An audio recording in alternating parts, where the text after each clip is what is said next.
you saw Minnesota's energy and their body language change. They don't like to give up points, even though it wasn't. It's been a wild couple of days in the WNBA coverage space, and honestly, it's the kind of thing that makes you shake your head.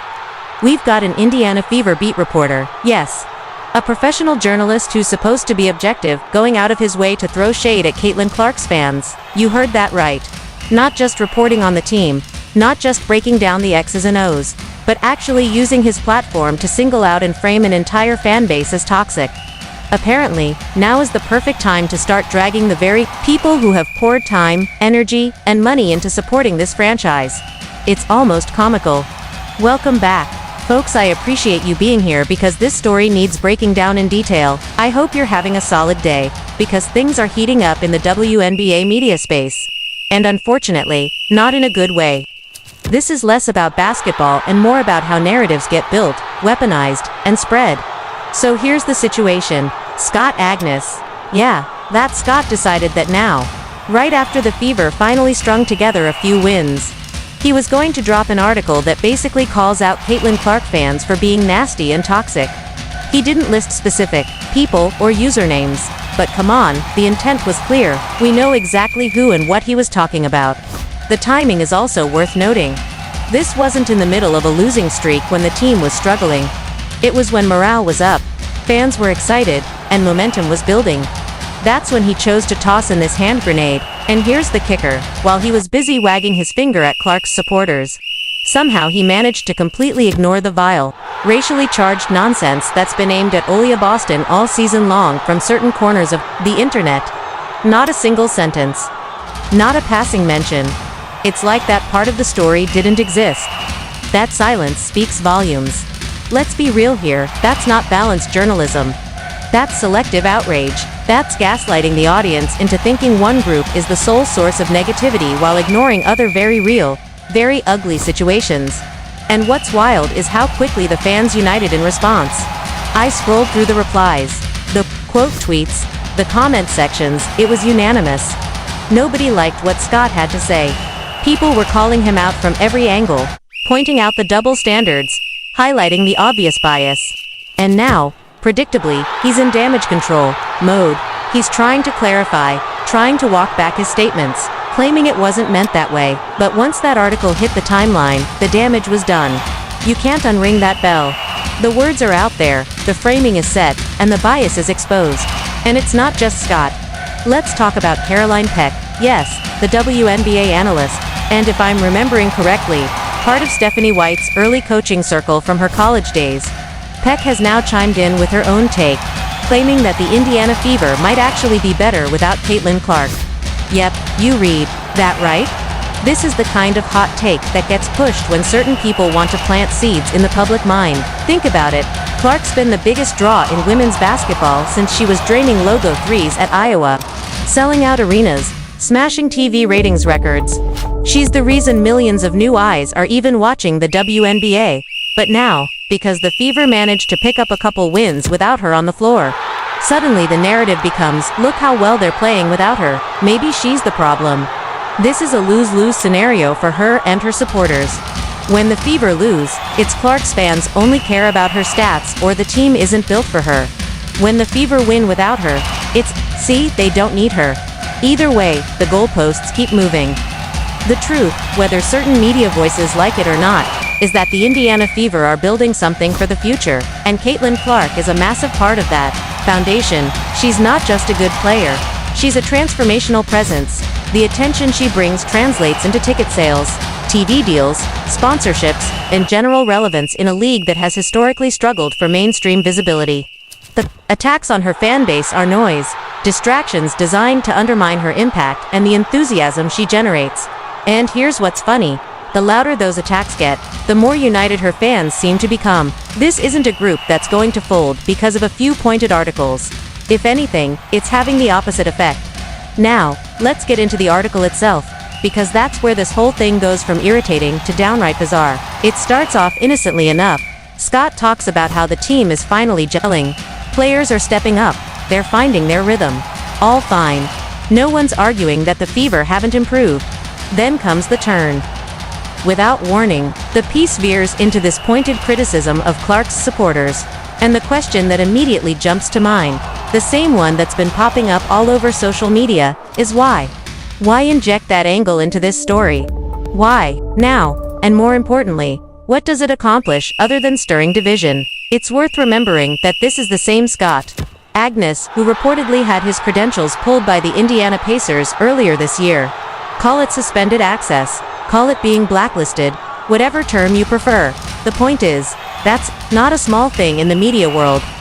When a professional team yanks your credentials, it's because they see something in your approach or behavior that they want no part of. Makes you wonder if what we're seeing now with the Fever coverage is part of a bigger pattern? Maybe this is just how he operates. Push a certain narrative, poke certain fan bases, and stir up just enough drama to keep people talking. And let's not pretend the Fever's front office is some radically different animal from the rest of the WNBA when it comes to managing narratives. You've got general manager Lynn Dunn, who's as old guard as it gets. You've got coach Stephanie White, another veteran of the pre-Clark WNBA era. These are people who came up in a very different media environment, one where storylines didn't dominate the conversation and where fan bases didn't have this kind of online influence. Is it really that surprising if there's some behind-the-scenes discomfort with how much attention one rookie is getting? Maybe they're thinking, this Caitlin Clark thing is bigger than the team. What happens if she doesn't stick around? What if she wants out? Maybe we start preparing the public for life without her. That's where Mick, from Mick Talks Hoops, comes in with an interesting theory. He points out that this feels eerily similar to what the Dallas Wings did in the past, quietly shifting the narrative through selective media leaks, planting subtle doubts about a player's fit, and framing things in a way that makes a potential trade seem reasonable. By the time the move happens, the fan base has been conditioned to accept it. It's classic PR damage control, just done in advance. And you know what? The more I look at the timing, the tone, and the content of this article, the more I see exactly what Mick's talking about. Then we get to the part that really makes you raise an eyebrow. Scott calling the Fever America's team. On the surface, that sounds like a compliment, right? Like the team is finally getting the attention they deserve, but the very next sentence turns it into a backhanded setup. America's team, sure, but they come with nasty, toxic fans. That framing isn't an accident. It's a classic bait and switch. Give a little praise to soften the reader, then drop the real message, which is negative. In this case, the praise isn't even the point. It's just the delivery system for the criticism. And here's where the article goes from questionable to flat-out absurd. Scott suggests that the loudest voices supporting the Fever aren't even real Fever fans. They're just Caitlin Clark fans. As if that's a bad thing. As if bringing millions of new eyes, new dollars, and new attention to a struggling franchise is somehow harmful. It's like telling a restaurant they should be upset about new customers because they only came for the new chef. Newsflash, that's how growth works. By this point, the narrative being built is crystal clear. Clark isn't just a talented rookie. She's being framed as a disruptive force. Her fans aren't just enthusiastic, they're being painted as an online mob driving teammates off social media. The implication is that she's at the center of some locker room drama. Whether or not there's any actual evidence to support that, and just to twist the knife a little deeper, Stephanie White chimes in about how much more highlighted everything is when coaching the Fever, compared to her time with the Sun. Well, no kidding. When you've got the biggest draw in women's basketball history on your roster, every little thing is going to get amplified. And let's not forget the Dana Evans situation earlier in the season. Fans were guilt-tripped for questioning her absence, led to believe it was personal or family-related, only to find out she was basically never coming back to Indiana. That's exactly the kind of situation that breeds speculation, and speculation is just human nature when you care about a team. But somehow, in this new narrative, all that gets laid at the feet of Clark's fan base. So here we are, with an article that didn't need to be written the way it was, injecting division into a moment when the team should be enjoying its success. Instead of celebrating the Fever's growth, it's sowing doubt about their most valuable player and alienating the people who've done the most to elevate the franchise's visibility. There by Howard. Break. Nowhere to go, so she'll dribble it back out. Cross court to Jackson. 5 on the shot. Not one bit. Scott Agness made a deliberate choice with that article. He could have written strictly about basketball, focusing on coaching decisions, player rotations, statistical trends, or even the Indiana Fever's playoff chances. Those would have been relevant topics, perfectly in line with what a beat reporter is expected to cover. especially after the team started playing better basketball together, but instead, he chose to insert something that had nothing to do with on-court performance, an unnecessary jab at Caitlin Clark's fanbase. It was completely irrelevant to the Fever's chemistry, their recent wins, or their improvement as a team. But Scott had to slip it in there. We don't know his exact reasoning, but the decision speaks for itself. And when you look at how fans are reacting, it's clear they see right through it. This brings us to a tweet that perfectly sums up what so many people are feeling right now. A huge Caitlin Clark supporter, shout out to District 22 FC, on Twitter, posed a very simple, very valid question.